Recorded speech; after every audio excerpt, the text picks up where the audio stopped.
Kasabay ng pagpaparehistro ng mga estudyanteng kalahok sa seminar, ang siya naman pagdating ng fire truck, sakay ang mga kawani ng BFP Indang.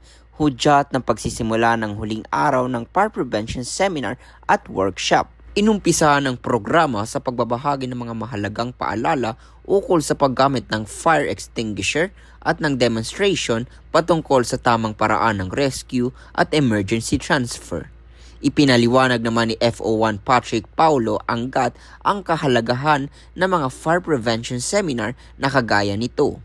Siyempre po, number one, para magkaroon kami ng engagement sa community. Para magbigay din kami ng information or knowledge regarding po dun sa mga paano natin mape-prevent yung mga mapinsalang sunog. Dagdag pa niya ay ang ilang paalala sa paghahanda at pag-iwas sa sunog. Sa batas po ngayon, nire-require na po talaga natin ang pagkakaroon po ng isang standby na fire extinguisher.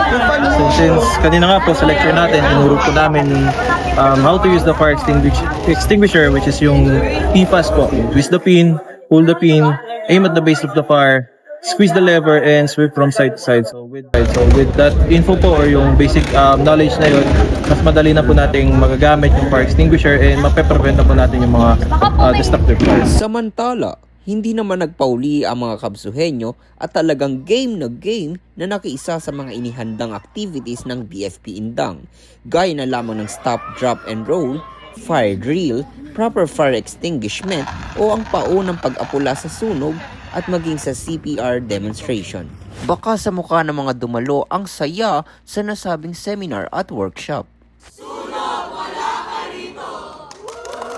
Tagumpay na niiraos ang programa dahil sa pangunguna ng Central Student Government na pinamunuan ni Senator Nathaniel Tumangil. Narito ang kanyang pahayag sa pagsagawa ng seminar at workshop ngayong Malayang Diwa Festival. Naisip ko kasi since Marso naman and wala pa namang programa na nakukondukta patungkol sa fire prevention or pagbibigay ng awareness patungkol sa fire prevention, naisip ko na isama na lang din siya sa Malayang Diwa. And kumbaga maganda rin siyang opportunity para malaman din ng mga student yung tamang mga kailangan nilang malaman patungkol sa fire prevention. Sa huling araw ng pagdiriwang ng Malayang Diwa Festival 2025, nagtapos ang programa sa pagsagot ng mga fire personnel sa ilang katanungan ng mga kabsuhenyong dumalo. Muling paalala, sa pag-iwas sa sunog, hindi ka nag-iisa. Rome Alba para sa Sentro, Pilipinas.